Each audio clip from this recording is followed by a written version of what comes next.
Salve, salve, nação rubro-negra, aqui Marquinhos Assunção, chegando na manhã dessa quarta-feira para trazer as últimas informações e as principais notícias do rubro-negro mais querido do Brasil e do mundo, o Clube de Regatas do Flamengo. Bom, meus amigos, inicialmente, como eu sempre faço, eu peço a você, rubro-negro, que ainda não é inscrito aqui no nosso canal, que você se inscreva, que deixe o like, que compartilhe os conteúdos nas redes sociais e que também você ative o sininho das notificações para que o YouTube possa notificá-los de tudo que tiver acontecendo de novidade aqui no nosso canal. Dito isso, vamos às notícias do Mengão, porque aqui não tem enrolação. Bom, o Flamengo fez ontem, terça-feira, a sua segunda atividade de 3 que acontecerão em preparação para a partida de amanhã no Maracanã contra o Fortaleza pela 16ª rodada do Brasileirão. A princípio, ou até o treinamento final de hoje, quarta-feira, o Flamengo pode ter até 6 desfalques para a partida contra o Fortaleza. Caso o Everton Cebolinha realmente não tenha condições de jogar, serão desfalques os uruguaios Varela, De La Cruz, Arrascaeta e Matias Vinha, Bruno Henrique e Cebolinha, que estão lesionados. As atividades de ontem, terça-feira, tiveram início na academia, priorizando a parte física, e depois todo o grupo foi a campo, onde tiveram trabalhos técnicos e também táticos com Tite e seu staff. Everton Cebolinha continuou na transição física, executando todos os movimentos sem nenhuma restrição, mostrando estar recuperado, porém aprimorando a parte física. Não me surpreenderia jamais se Cebolinha treinasse hoje, quarta-feira, com o grupo e fosse para o jogo diante do Fortaleza. É só um feeling, é só um achismo. Vamos ver se acontece, a gente traz essa informação aí durante o dia. O Flamengo terá diante do Fortaleza, meus amigos, 4 jogadores pendurados pelo cartão amarelo. São eles Alan, Léo Ortiz, Pedro e BH, que não vai jogar. Qualquer um desses 3 que irão jogar, que tome cartão, não enfrentará o Criciúma no dia 20 de julho, em jogo no Arena Mané Garrincha, lá no estádio Mané Garrincha, lá em Brasília, contra o Criciúma. Definido pela comissão de arbitragem da CBF, a equipe de arbitragem para atuar em Flamengo e Fortaleza amanhã, 20 horas no Maracanã. A árbitra vai ser Edna Alves Batista, da FIFA de São Paulo, assistida na bandeira 1 com Alex Ang Ribeiro, da FIFA também de São Paulo, na assistente 2, Mayra Mastella Moreira, da FIFA do Rio Grande do Sul, e o árbitro de vídeo, o potiguar Caio Max Augusto Vieira, será o árbitro de vídeo. A transmissão da partida entre Flamengo e Fortaleza será exclusiva do Premier. Na partida contra o Cuiabá, meus amigos, jogada sábado passado no Maracanã, que teve a presença de 54.948 torcedores pagantes, proporcionaram uma renda bruta de R$ 3.041.662,50, gerando um total de despesas de R$ 1.790.429,74, que ocasionaram para o Flamengo um lucro líquido de R$ 1.207.439,61. Está aí a explicação porque o Flamengo precisa de um estádio próprio. A despesa da partida contra o Cuiabá superou em R$ 500 mil o valor que o Flamengo colocou no bolso, colocando quase 55 mil torcedores pagando ingresso. Bom, hoje, quarta-feira, Tite comanda a última atividade em preparação para a partida diante do Fortaleza, definição do modelo tático e também da estratégia de jogo. O treino acontece a partir das 15 horas, na parte da tarde, lá no CT Ninho do Urubu. Agora uma notícia de 3 crias rubro-negros que estão de saída do Mengão. Verton, muito parecido com Paulo Nunes, será pela última vez relacionado como jogador do Flamengo para uma partida. O cria rubro-negro está negociado com o Leixões de Portugal pela quantia de €1 milhão por 70% dos direitos econômicos. O Flamengo, nesse caso, mantém 30% dos direitos econômicos do Verton. Então, Boa sorte ao Vertinho, mas ele ainda vai para o jogo contra o Fortaleza. Outro que também está saindo, mas já estava fora há um tempo, e agora saindo em definitivo também para o Leixões de Portugal, é o zagueiro Gabriel Noga, que já está lá no Leixões, né? Noga que terá 50% dos seus direitos econômicos vendidos pelo Flamengo por 370 mil euros, ou mais ou menos aí 2 milhões e alguma coisa a mais de reais. O Flamengo mantém ainda do Gabriel Noga 50%. Meus amigos, o terceiro cria rubro-negro saindo do Flamengo é o zagueiro do Sub-20 do Flamengo, Diegão, que a princípio não teria o contrato renovado pelo Flamengo, mas como esse empréstimo de um ano por Leixões, o Flamengo deve aí agilizar uma renovação, pelo menos por mais uma temporada ou até quando durar o empréstimo dele ao time português. O Diegão sai sem opção nem obrigação de compra para Portugal. Meus amigos, rubro-negros, finalmente a Prefeitura Municipal do Rio de Janeiro publicou no Diário Oficial do município de ontem, terça-feira, o edital que regulamenta o leilão em asta pública do terreno do gasômetro.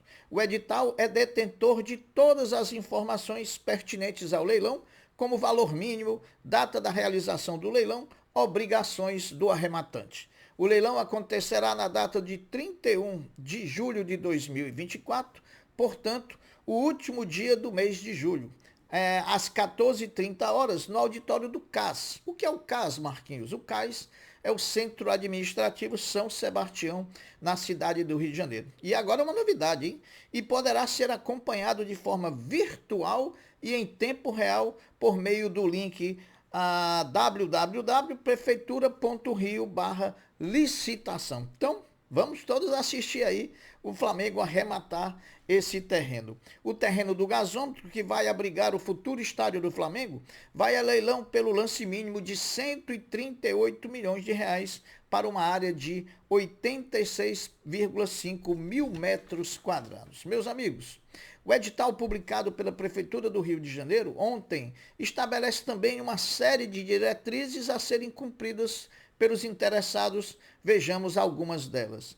Plano de mobilidade urbana que privilegie o uso do transporte coletivo e o acesso fácil aos pedestres. Instalação preferencial de sistemas de captação e reuso da água da chuva, áreas temáticas ao redor do estádio como museus interativos e zonas de jogos, calçadas largas e acessíveis, assim como ciclovias.